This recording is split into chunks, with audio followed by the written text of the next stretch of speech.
భగవంతుడు 7వ అధ్యాయంలో భగవద్గీతలో చెప్పిన మాట.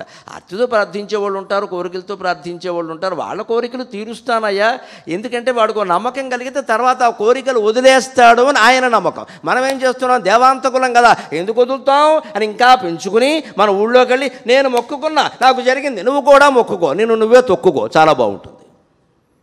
ఇంకొక 100 మందికి చెబుతాం, అందరూ మొక్కుకుంటారు, క్షేత్రం పాడు చేస్తారు. ఓ 10,000 మంది వస్తారు. ఏమైపోతుంది ఈ క్షేత్రం?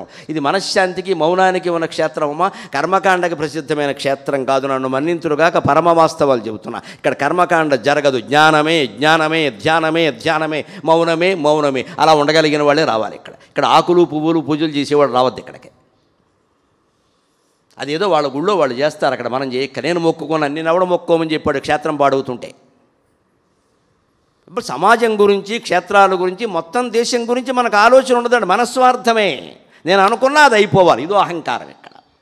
దానికోసం 10 పొన్నమల, 16 పొన్నమల, 108 పొన్నమల మొత్తం పరిగెట్టుకు రావడం ఇక్కడికి. ఈ మొక్కుబడి చివరికి ఇంకోళ్ళకి చెప్పడం, వాళ్ళు కూడా మనలాగే చెడిపోవడం. ఇంకా అసలు ఆ కోరిక ఎందుకు ఆపుకోలేకపోతున్నావు, దానికోసం మొక్కకుండా ఎందుకు ఉండలేకపోతున్నావు, that is fundamental question in philosophy. 1వ తరగతి నుంచి పీజీ వరకు ఫిలాసఫీలో మొదటి ప్రశ్న, చివరి ప్రశ్న ఏమిటంటే ఆ కోరికను ఎందుకు నిగ్రహించుకోలేకపోతున్నావు, ఆ కోరిక తీరడం కోసం ప్రపంచం అంతా ఎందుకు తిరుగుతున్నావు. ఆ కోరిక నిగ్రహించుకోవడమే రమణ మహర్షి. అదే తత్వం.